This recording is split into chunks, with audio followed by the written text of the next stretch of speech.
Donc, bienvenue à vous dans ce, je sais pas comment il faut dire, séminaire, allez, on va dire séminaire, d'épistémologie, de la recherche. Bon, vous dire que je suis, si je suis là, c'est pas par hasard, c'est parce que je suis passionné par mon métier qui était, puisque je suis théoriquement en retraite depuis 8 ans, qui était d'être professeur d'université en stratégie d'entreprise. Mais il se trouve que pour des raisons un peu étranges, assez rapidement, je suis, tout en restant fondamentalement dans le champ de la stratégie, je suis tombé dans une autre bassine que l'on appelle l'épistémologie.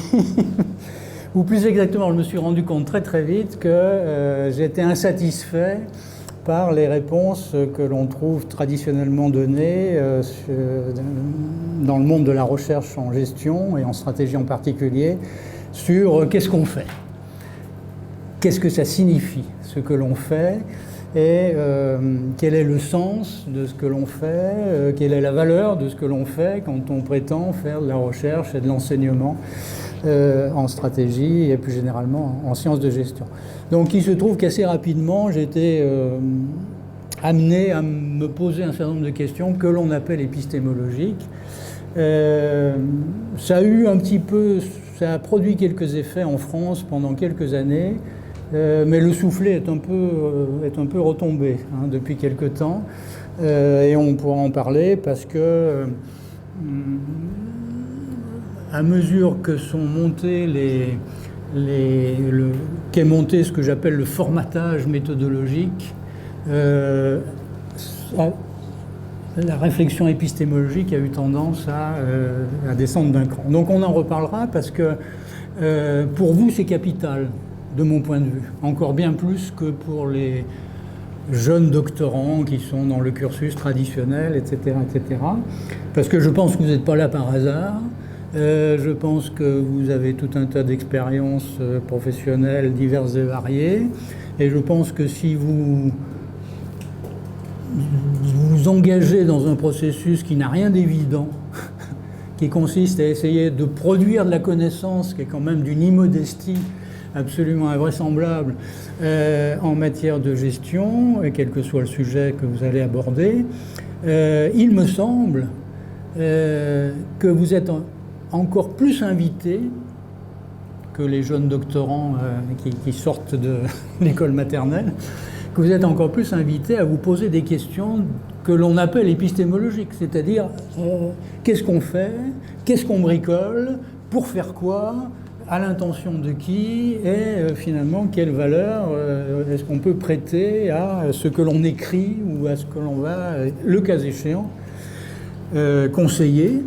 Et de toute façon, même si on le conseille pas directement, il n'est pas impossible, même si les gens lisent très peu, il n'est pas impossible qu'un chef d'entreprise mal inspiré tombe sur un de vos bouquins ou un de vos articles et finalement produise des catastrophes parce qu'il vous a lu et qu'il aurait mieux fait ce jour-là d'aller au cinéma. Voilà. Donc, ce que je veux dire par là, c'est que je suis de ceux, c'est sans doute la vieille école, qui considère qu'il y a une responsabilité du chercheur, qui a une responsabilité de l'intellectuel, même si je ne me considère pas comme tel, mais je me considère en tous les cas comme chercheur, en tous les cas de l'universitaire, qui essaye de faire son métier honnêtement et en responsabilité, comme on dit. Voilà, alors c'est la raison pour laquelle j'ai adhéré tout de suite à la création du DBA par mon ami Michel Calica, parce que c'est quelque chose que j'avais essayé préalablement d'introduire dans ma propre université, puis pour différentes raisons politiques internes, ça n'avait pas fonctionné. J'ai adhéré tout de suite à son projet. Quand il m'a demandé d'intervenir en épistémologie, c'est ce qui n'est pas difficile, parce qu'on est 3 en France qui acceptent à peu près d'intervenir en épistémologie dans le monde de la gestion. Donc c'est vite fait, je veux dire, la concurrence n'est pas sévère. J'ai accepté tout de suite parce que vous allez vous en rendre compte, ça reste pour moi quelque chose d'absolument passionnant, en même temps que la stratégie m'a toujours passionné, l'épistémologie et le fait de croiser les deux me passionne. Et ce qui me passionne autant, c'est d'essayer de faire partager le tout petit peu de choses que je crois connaître, accumulées au fil de 40 et quelques années de bons et loyaux services dans le monde universitaire. Voilà, alors chemin faisant, je vous dirai un petit peu quelque chose sur pourquoi j'en suis arrivé là, qui suis-je, même si je ne sais toujours pas, je continue à chercher. Mais si vous voulez, je vais quand même vous demander de faire un petit tour de table rapide.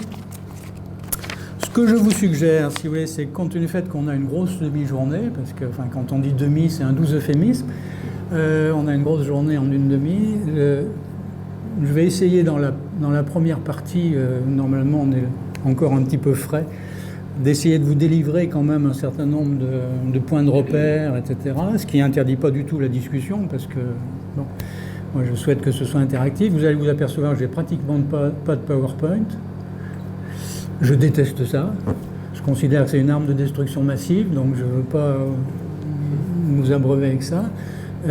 Donc, que par le truchement de ce que je veux essayer de vous faire passer quelques éléments de repère, et puis la discussion, donc plutôt dans la première phase, et puis que dans la deuxième phase, on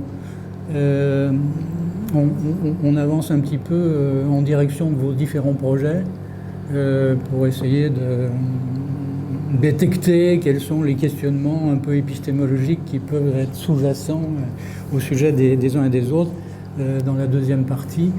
Et si tout se passe bien, on arrivera à 22 heures dans un état lamentable, mais enfin on verra bien. Voilà, alors petit tour de table rapide. Donc moi, je pars d'alphabétique, monsieur Bellali.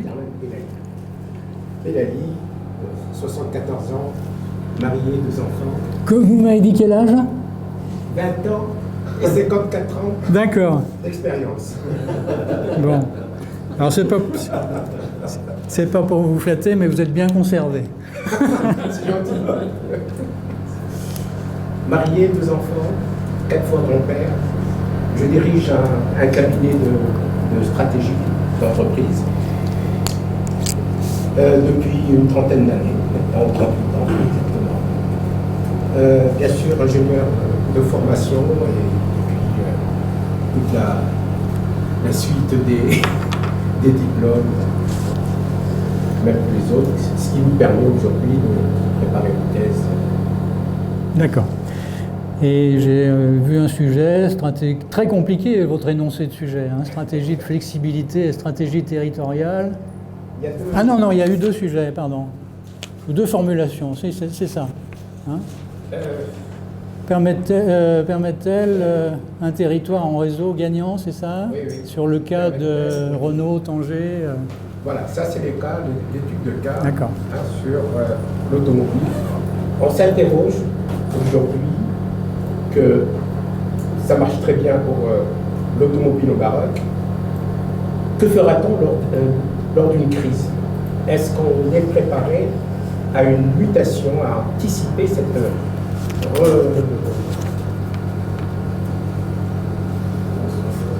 retransformation, disons, industrielle? D'accord. On en reparlera tout à l'heure. Monsieur Boutamo, il est là. Pas 74 ans. Bon, Monsieur Boutamo Mohamed, 53 ans. Quand même. Papa de 3 enfants. Maroc Rabat, directeur de développement et vice-président du groupe Alpha Air, opérant dans l'aviation civile, l'aviation d'affaires. Premier groupe au Maroc dans ce domaine. Justement, mon sujet de recherche pointe quelques problématiques entre la DGAC, c'est-à-dire la direction de l'aviation civile marocaine, donc le gouvernement, et les avionneurs, donc les avionneurs qui opèrent dans le même domaine. Donc tout ce qui est, je dirais, externalité, donc, tout ce qui est internalisation des externalités, bon là c'est encore pas un titre qui est définitif pour l'instant, parce que bon, pour moi, je vais plutôt me mettre sur l'axe du système d'information pour optimiser un peu le temps de réponse entre la DGAC et les avionneurs. Essayer de faire une étude de cas, donc voir une méthode des cas. C'est une problématique. Et après, généraliser peut-être parce que j'ai vu qu'au Canada et en France, ils ont le même problème malgré tout. Il y a un retard énorme dans ce domaine.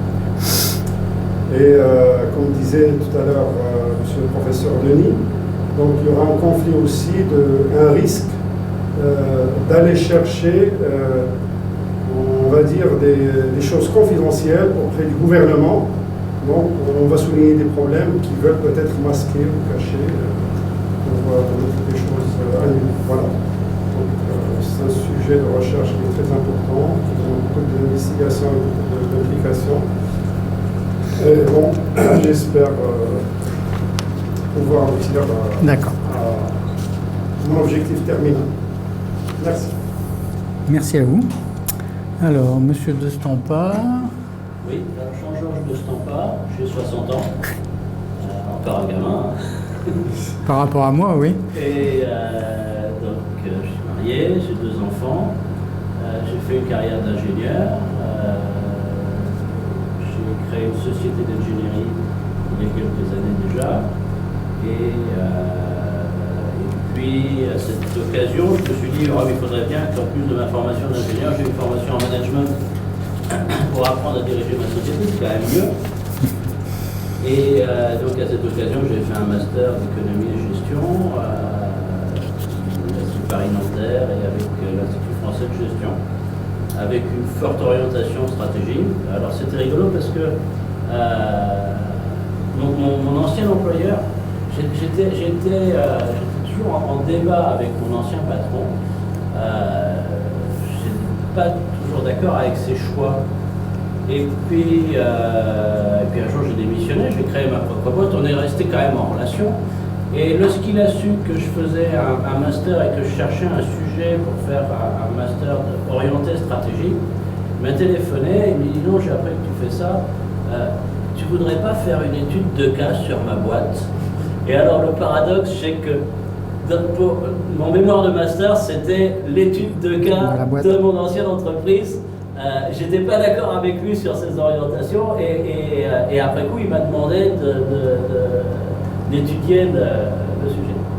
Alors du coup, ça m'a donné un petit peu le goût de cette discipline. Et maintenant, en parallèle de mon activité de dirigeant d'entreprise, j'enseigne la stratégie à l'Université d'Orléans. Et puis de temps en temps, quand on me le demande, je fais des audits stratégiques pour des amis chefs d'entreprise.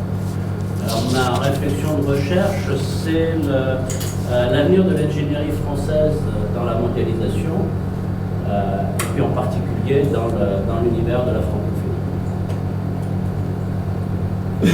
Vaste sujet. C'est un peu inspiré par le fait que, en tant qu'ingénieur, j'interviens beaucoup dans des pays étrangers. Et africains en particulier. Bien, merci beaucoup. Alors, Monsieur Djaouti. Oui.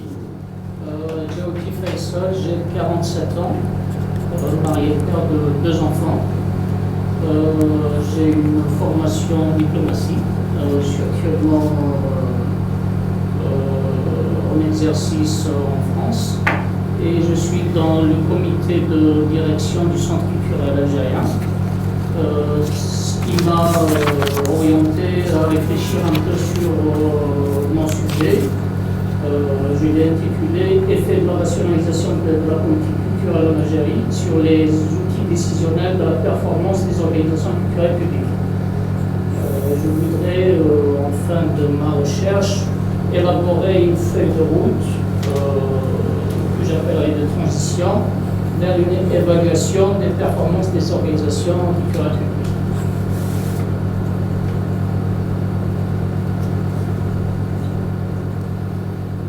D'accord, merci. Monsieur Elia, il est là. Ah, vous n'avez pas de lunettes sur la photo alors ça. Il y a une liste avec des suis Jean Elia, je suis marié 5 ans et demi. Ah Ouais, oui, il y en a un qui n'est pas venu. J'habite Luxembourgville depuis 3 ans maintenant. Et je m'occupe, je gère une filiale d'un grand groupe, la filiale d'assurance vie d'un grand groupe français. Ça fait 22 ans que je suis dans l'assurance. J'ai fait un MBA avec le professeur Kalika il y a 12 ans, à Beyrouth, c'est un MBA avec Cofin. Et voilà, le sujet, c'est mon troisième sujet, mais c'est pas le dernier peut-être, mais c'est le troisième pratiquement, mais en réalité c'était ma première idée de faire quelque chose pour la thèse. Et c'est comment diriger, on parle beaucoup du digital, mais dans les grands groupes où on parle des fintech, des petites compagnies, des startups qui veulent conquérir le secteur financier, et quid des grandes compagnies qui n'ont pas la capacité d'adaptation aussi rapide que les petites startups. Et comment diriger ces compagnies? Il y a deux aspects. Il y a le business model, comment revoir le business model pour être compétent. Ça, c'est un aspect que je ne vais pas couvrir. Et je vais couvrir juste seulement le leadership, quel est le modèle à adapter pour ces compagnies. C'est très ambitieux, je sais. Bon, mais je vais voir comment le concrétiser. D'accord. Il faut être ambitieux quand on fait une thèse de doctorat, sinon... Pas trop, parce que, bon, il y a un équilibrage à trouver entre l'ambition et puis un certain réalisme. Alors, Monsieur Lamarck. Oui, bonjour. Donc, Thierry Lamarck, j'ai 56 ans, marié, 4 enfants. J'ai une PME à la maison, et ça tombe bien parce que je suis dans le domaine des PME. Donc j'ai une formation technique à la base que j'ai complétée par ce qu'on appelle un DESS en marketing industriel et un MBA à la ESCP Europe. Je dirige 2 sociétés de conseil que j'ai créées qui sont des sociétés de conseil dans le domaine de la reprise et de la cession d'entreprise, donc dans le domaine de la fusion-acquisition, pour faire ça.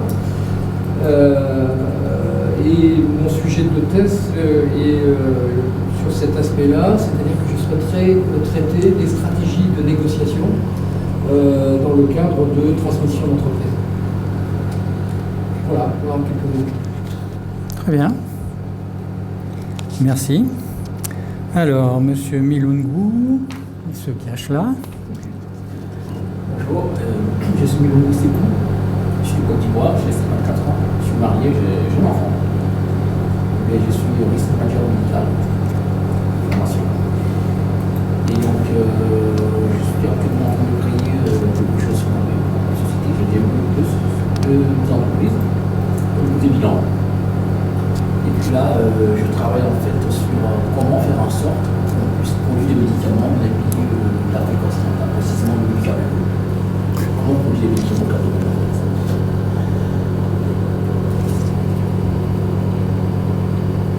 D'accord. Ok.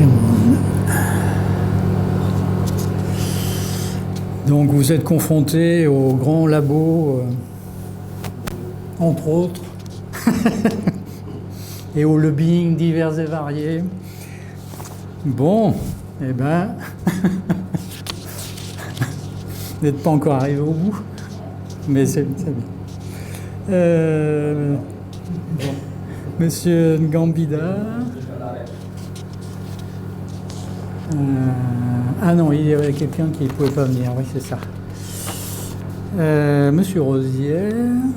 Oui, bonjour professeur. Donc je suis Frédéric Rosière, j'ai 46 ans, je suis marié, j'ai 2 enfants, j'ai une formation de MBA en management international Et donc toute ma carrière, je l'ai faite dans des grands groupes à l'international, expatrié notamment en Allemagne et dirigeant en Allemagne de sociétés et dirigeant de sociétés allemandes en France. Parallèlement, depuis 2008, je suis juge au prud'homme au CPH de Meaux, juge employeur. Et dans ces relations internationales, j'ai vu à quel point la communication était très importante au sein des humains. Et en même temps, la communication sur laquelle nous avons été formés par nos parents et aussi au niveau scolaire, étudiant, entraîne des jugements, entraîne des choses qui peuvent apporter beaucoup de pression et des problèmes au niveau de l'entreprise.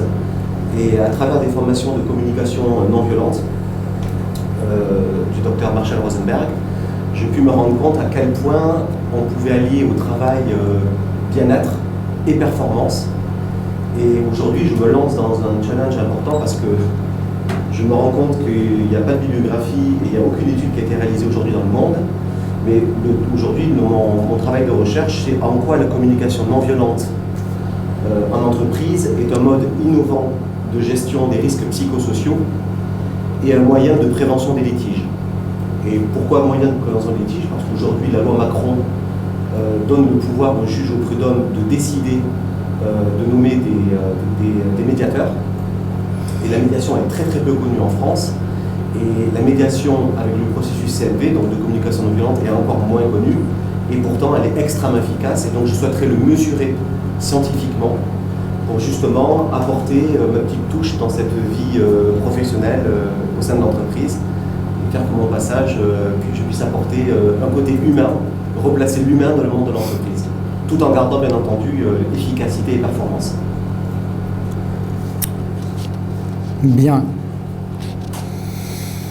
Alors, Monsieur Sogic, c'est vous, c'était pas loin de moi. Oui, non, c'est pas.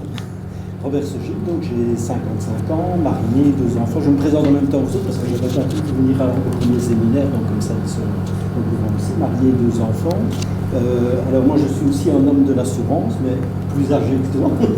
Donc ça fait depuis 86 maintenant que j'y évolue avec comme fil conducteur l'actuariat dans le domaine de l'assurance.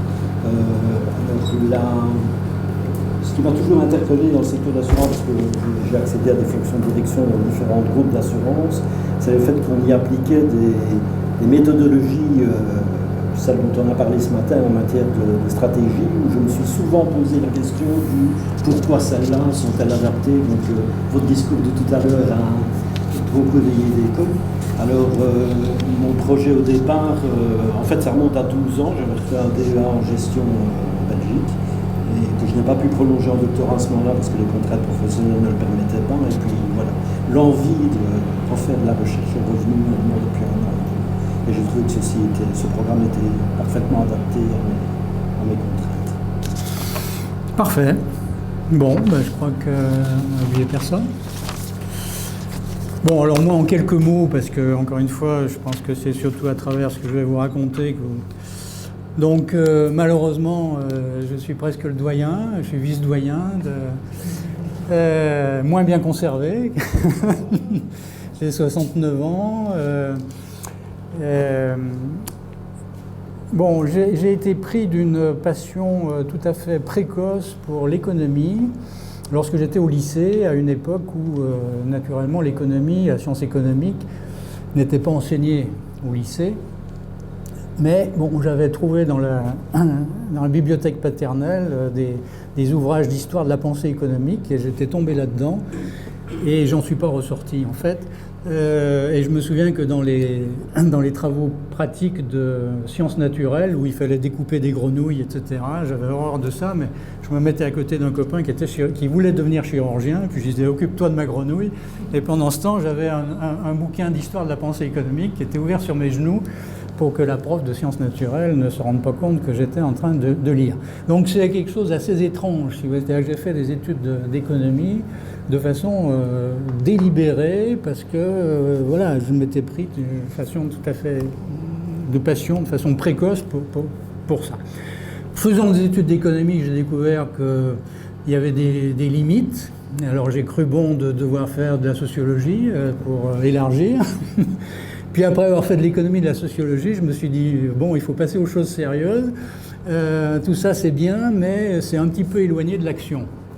Et autant j'étais passionné intellectuellement, autant l'idée de passer 40 ans ou 50 ans de ma vie professionnelle à écrire des trucs sur la politique monétaire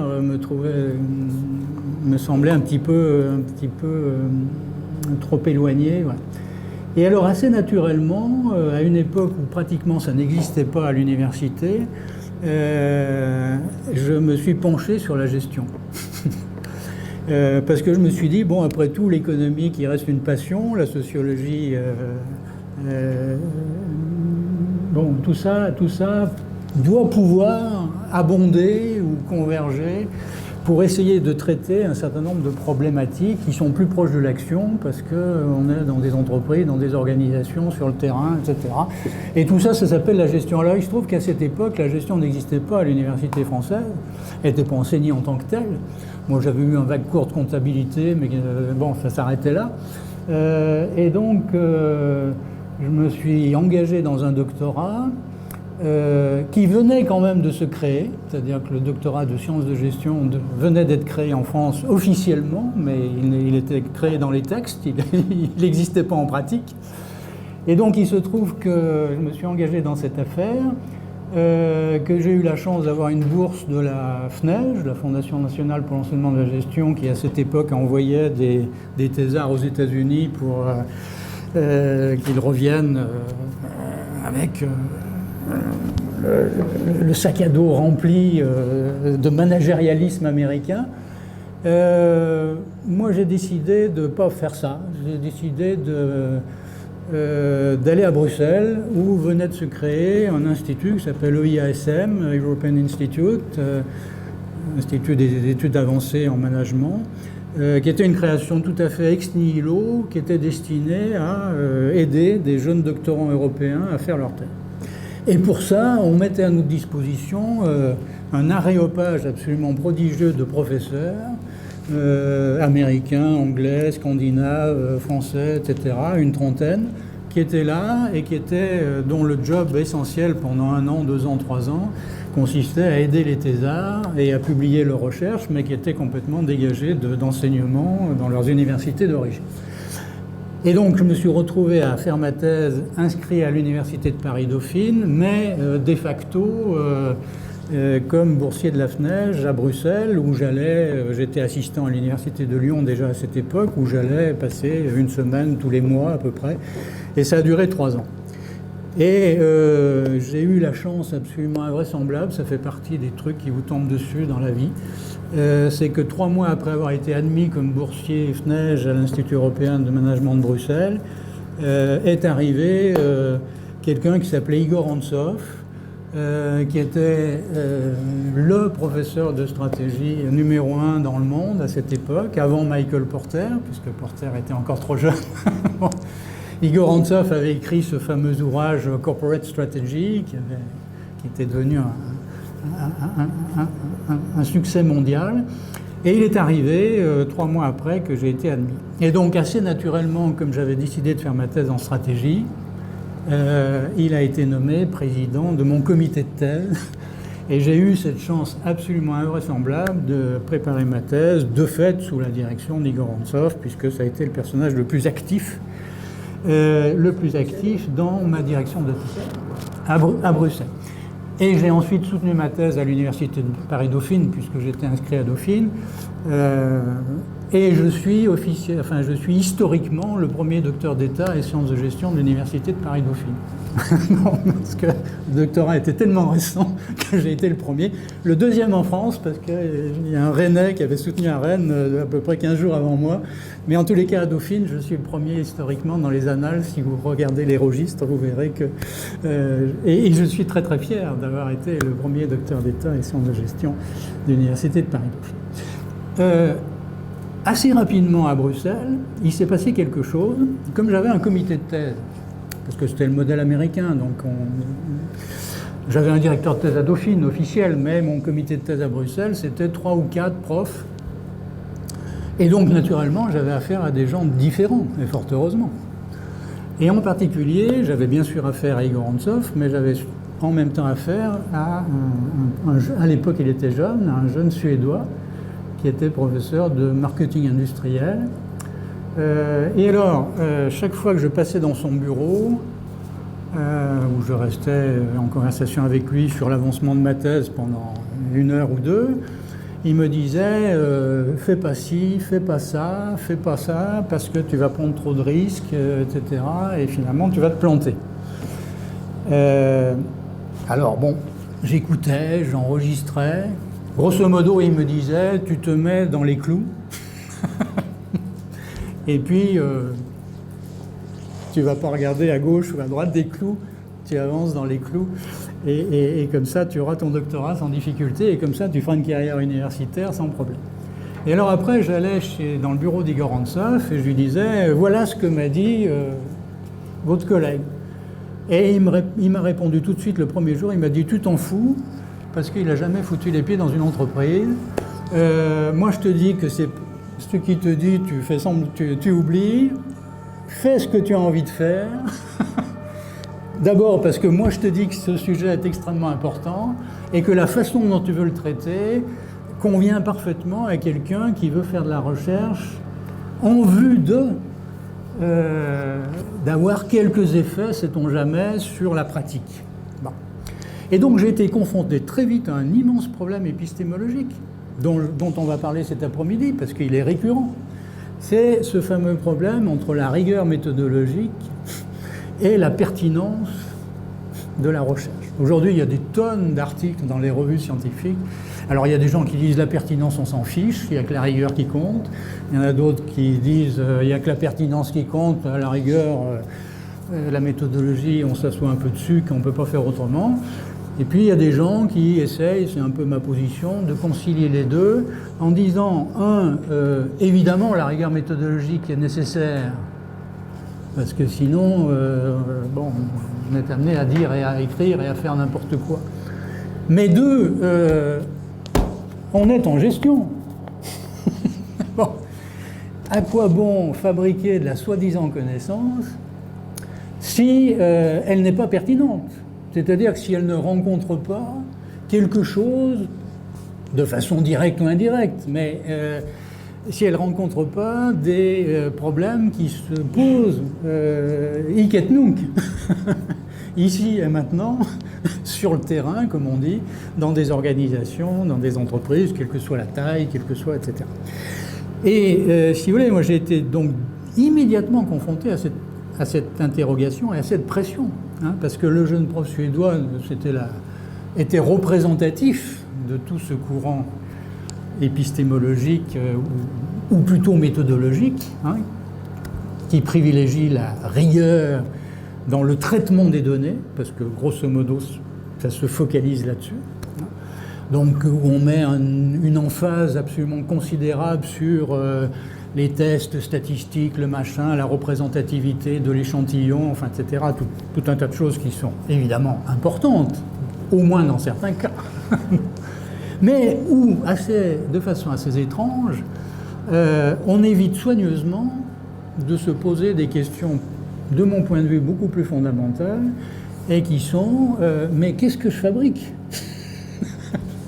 Quel sens ça peut bien avoir? Pourquoi passer 40 ans de sa vie à écrire des articles si je ne suis pas quelque part convaincu qu'ils ont une certaine pertinence pour des gens qui sont confrontés aux situations telles que je les étudie. Et vous voyez très bien que j'ai eu cette chance inouïe d'avoir le numéro 1 dans le monde à l'époque, Igor Antsov, en stratégie, qui était plutôt du côté de la pertinence, et qui du coup m'a caressé dans le sens du poil, parce qu'il m'a dit, l'autre, laisse-le parler, il est jeune, il te conseille de rentrer dans le rang alors que tu viens juste de mettre le premier pas, fais ce que tu as envie de faire, et je vais t'aider à faire ce que tu as envie de faire, etc. etc. il a eu l'honnêteté de rajouter « Tu sais Alain, je suis numéro 1 dans le ranking des citations en stratégie, etc. Mais aux États-Unis, je suis considéré comme non-scientist. » Et il a eu l'honnêteté de me le dire tout de suite, en me disant « C'est pas parce que je suis numéro 1 dans le ranking, bon, il se trouve qu'on aime bien mon bouquin et qu'on me cite, mais la plupart de mes collègues me considèrent comme non-scientifique. Parce que justement, je fais des choses qui sont destinées à avoir quelques retombées auprès des directions d'entreprise. Il faut dire qu'Antsoff était venu assez tard dans le monde universitaire, puisqu'il avait eu toute une carrière de vice-président chez Lockheed Electronics, etc. Et donc c'était un homme de terrain. C'était un dirigeant d'entreprise qui, à un moment donné, a dit « Je veux devenir prof d'université », etc. Donc sa trajectoire, naturellement, avait une incidence assez forte sur sa façon de voir les choses. Et moi, sa façon de voir les choses m'a convenu tout de suite, alors que j'étais un jeune blanc-bec et que j'étais loin d'avoir son... Donc j'ai fait ma thèse, et puis à l'issue de la thèse, je me suis dit, bon, qu'est-ce que je fais? C'était à l'époque, vous savez, c'est l'époque bénie en France, où quand vous sortiez de l'université, vous ouvriez la porte d'une banque, d'une entreprise, etc. Vous disiez, est-ce que vous voulez m'engager? Les gens disaient oui. C'est ce que faisaient tous mes copains qui sortaient de l'université. Ils rentraient dans la première banque venue, la Société Générale, la BNP, et ils poussaient la porte et ils se faisaient engager. Bon. Les temps ont bien changé. Et moi, je me suis dit à ce moment-là, qu'est-ce que tu veux faire? Est-ce que tu veux rentrer dans le conseil, etc. Ou bien, bon, puis j'ai dit, on va poursuivre la carrière universitaire, puis ma foi, si elle s'ouvre, on verra bien. Et donc, j'ai eu la chance que la carrière universitaire s'est ouverte, comme on dit, et que très rapidement, j'ai pu être nommé professeur. Donc, j'ai été nommé professeur à 32 ans, ce qui était relativement rapide pour l'époque. Et j'ai donc fait toute ma carrière de professeur de stratégie à l'université de Lyon, parce que Lyon est pas trop loin des montagnes et que c'est une passion non négociable pour moi. Et voilà. Et j'ai fait une carrière, j'allais dire, une carrière d'honnête universitaire, c'est-à-dire qui considère que son métier, c'est ni d'être chercheur, ni d'être enseignant, ni d'être administratif, mais les trois à la fois, si possible. Et que son métier surtout, c'est la passion des domaines qu'il a choisis et la passion de transmettre le peu de choses que l'on croit comprendre au fil du temps. Et comme on dit souvent, plus on approfondit, plus on s'aperçoit qu'il n'y a pas de fond. Et plus on en sait, plus on croit savoir, plus on s'aperçoit qu'on ne sait rien. Et que ça, c'est passionnant, parce que bon, les gens qui savent me font froid dans le dos, ou les gens qui sont persuadés savoir. Bon. Donc voilà.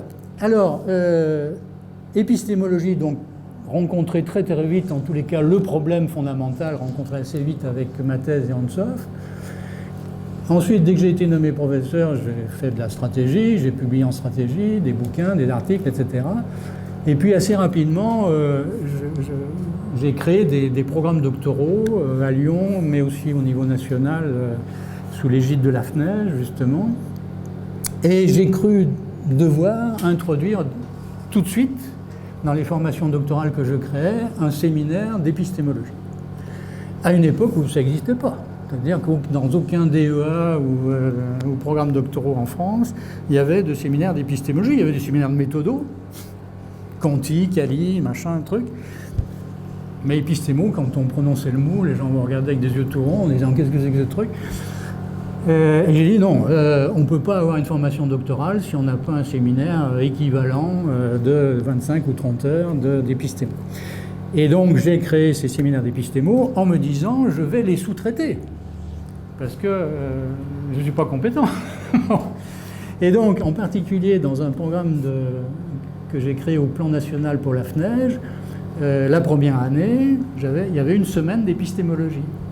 Et je l'ai confié à des épistémologues professionnels, donc des philosophes des sciences, pour faire bref. Et puis ce séminaire a été une catastrophe. C'est-à-dire qu'il y avait 5 séminaires dans différents domaines, Les 4 autres ont été fabuleusement appréciés par les doctorants, comme vous.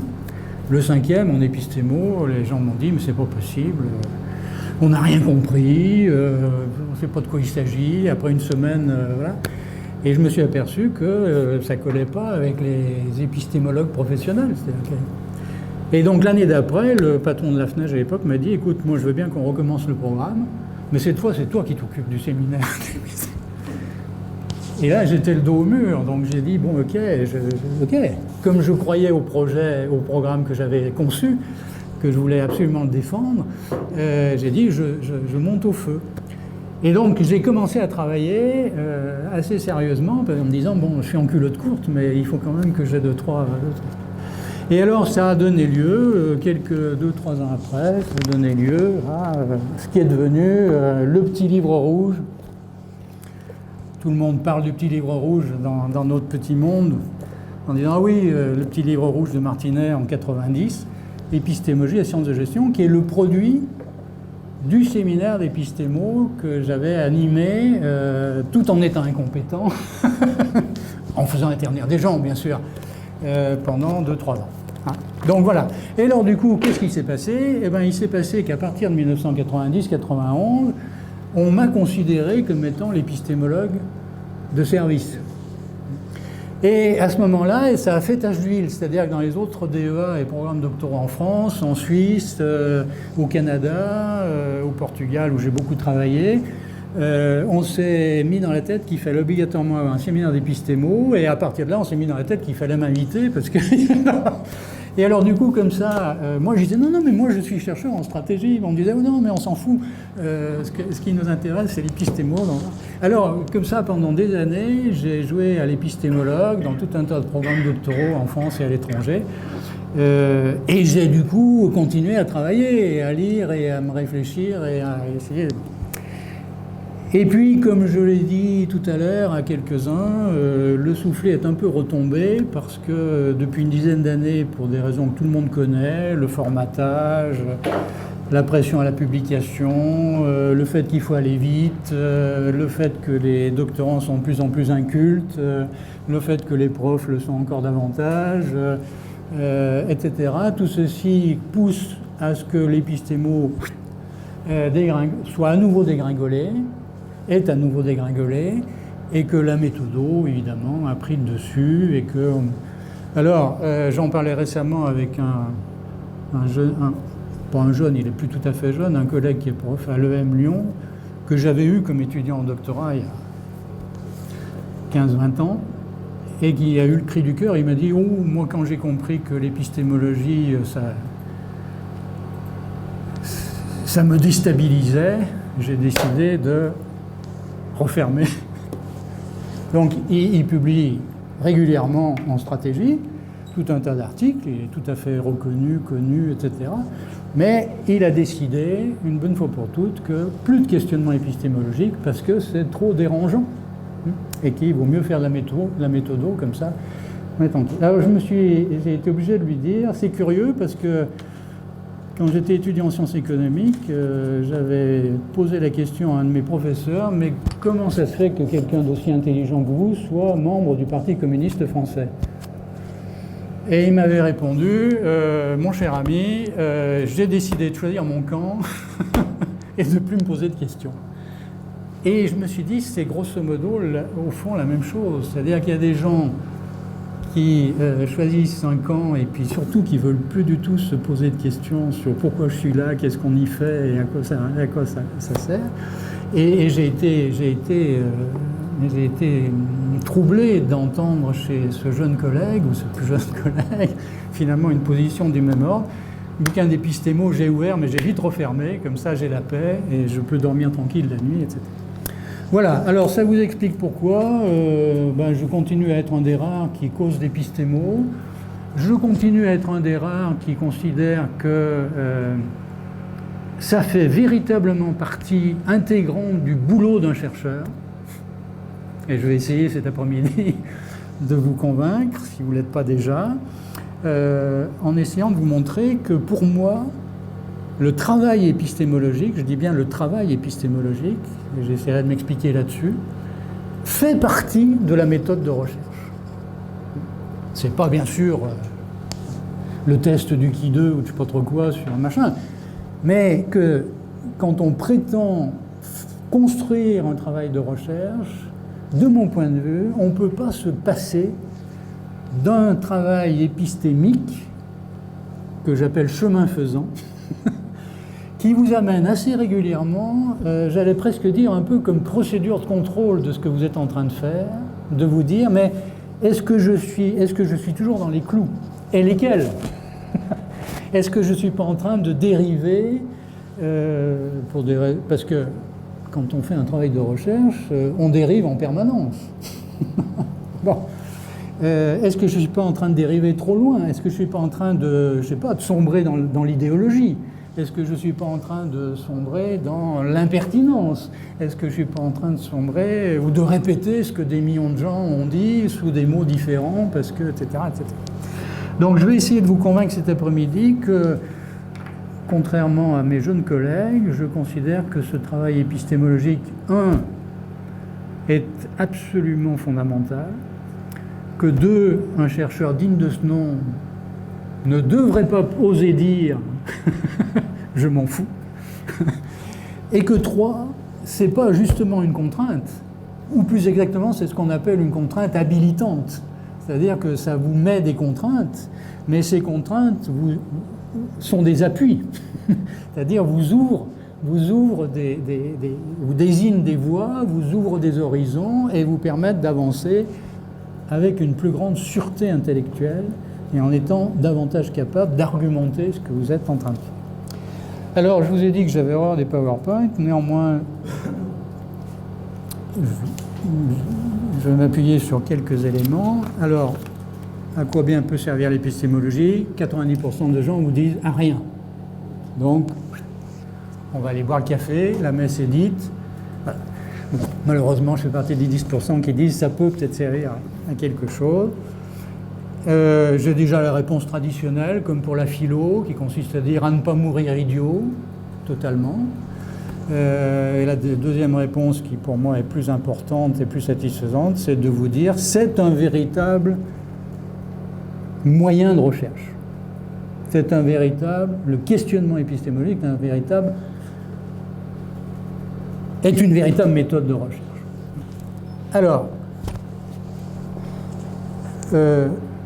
une fois qu'on a dit épistémologie et qu'on vous a regardé avec des yeux tout ronds en disant qu'est-ce que c'est que cette histoire, on en revient à des choses que vous connaissez. Bon, épistémologie, ça veut dire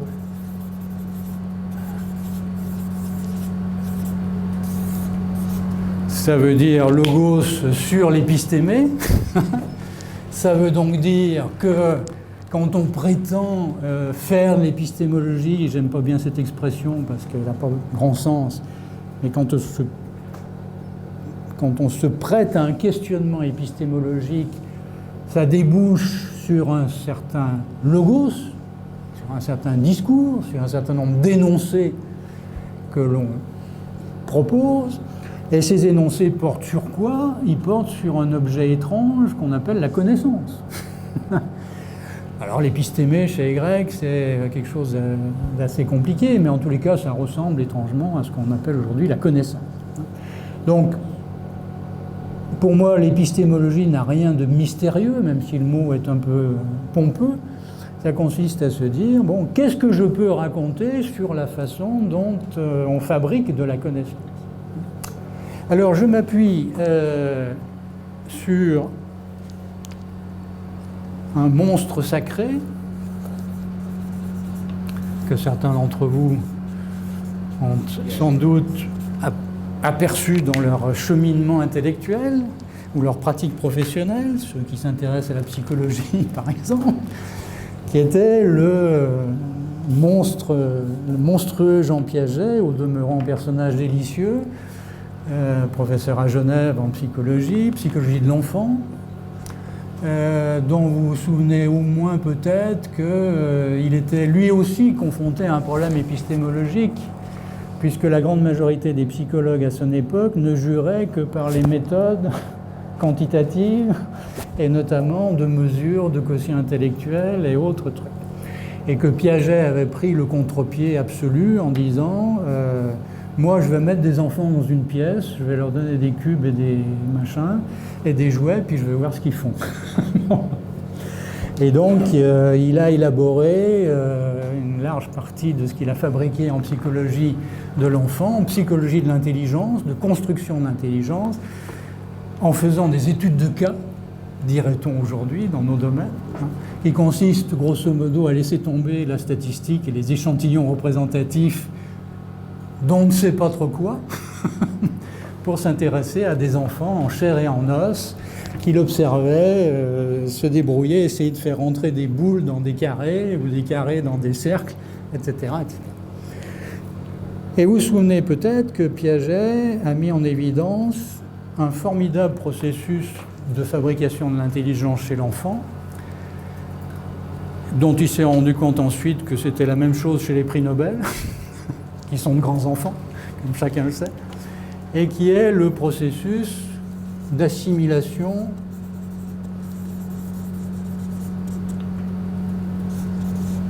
accommodation.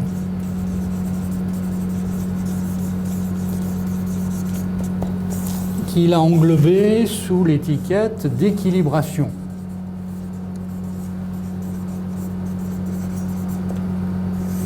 L'équilibration étant l'enveloppe de processus absolument permanents, du moins chez les gens qui n'ont pas cessé de réfléchir. Donc pas mon jeune collègue qui a refermé les bouquins d'épistémo ou mon ancien prof qui était au PC. Processus absolument permanent auquel vous êtes confrontés, j'en suis convaincu, en permanence. C'est lequel? Nous sommes en permanence sollicités par des informations qui nous tombent dessus, ou des données qui nous tombent dessus. Vous ouvrez le journal, vous ouvrez la radio, machin, truc, etc. Il y a des données qui vous arrivent. Et comme nous sommes des processeurs, des data processeurs, des processeurs de données, nous traitons ces données. Consciemment, inconsciemment, sérieusement, pas sérieusement, rapidement, longuement. Et vous êtes aperçu, même si vous n'avez pas lu Piaget ou si vous l'avez oublié, que grosso modo, puisque nous sommes paresseux,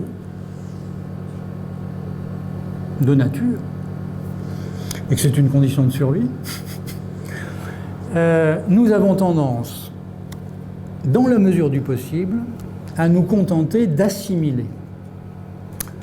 C'est-à-dire que nous avons une tendance, une propension naturelle à essayer d'intégrer les données nouvelles qui nous parviennent dans nos théories, dans notre répertoire de schémas mentaux.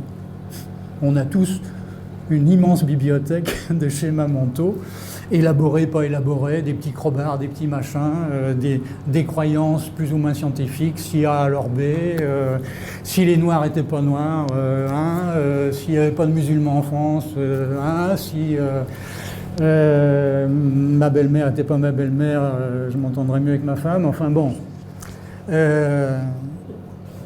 Ou si on fait de la stratégie, difficile de ne pas présenter les 5 forces de Michael Porter ou une matrice BCG, etc. Bon, bref, on a une ribambelle de schémas mentaux.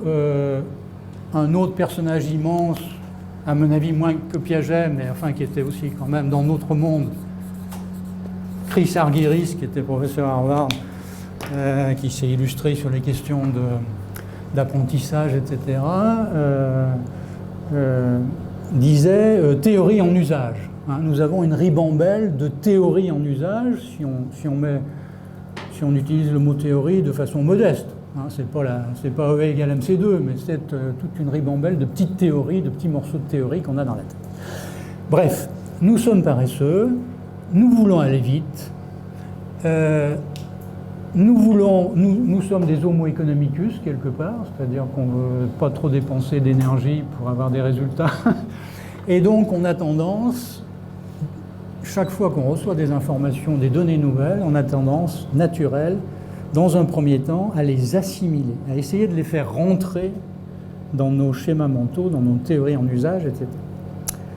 De la même façon que le gamin que Piaget observait et à qui il avait donné des jeux dans lesquels il y avait des trous, certains qui étaient des cercles et d'autres qui étaient des carrés. Puis il avait donné des cubes et il avait donné des boules.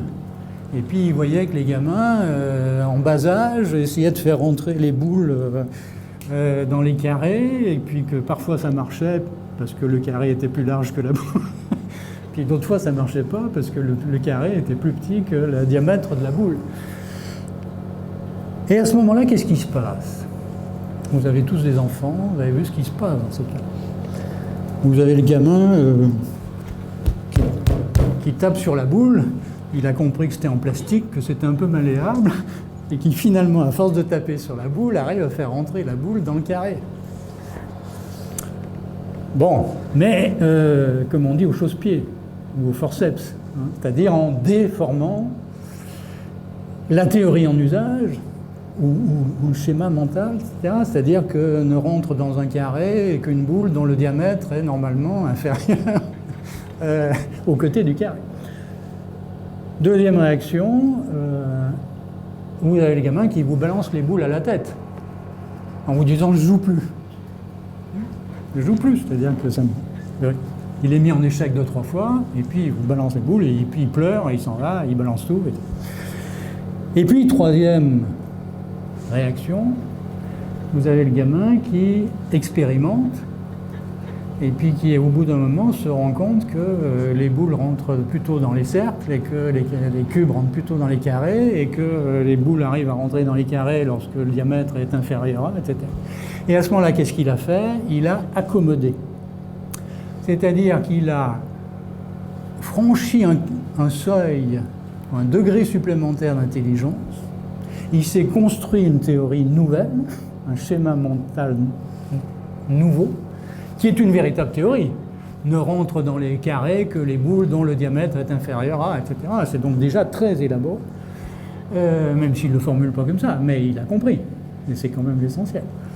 Et on a affaire à ce moment-là à de l'accommodation au sens de Piaget. Alors, Piaget a montré que la construction d'intelligence chez l'enfant, de la même façon que la pratique de l'intelligence chez l'homme adulte, jusque et y compris au prix Nobel, une fois qu'ils l'ont, après, ils font autre chose parce qu'ils sont sur les plateaux de télé. Donc mais je ne parle pas de Jean Tirole, hein, c'est au hasard.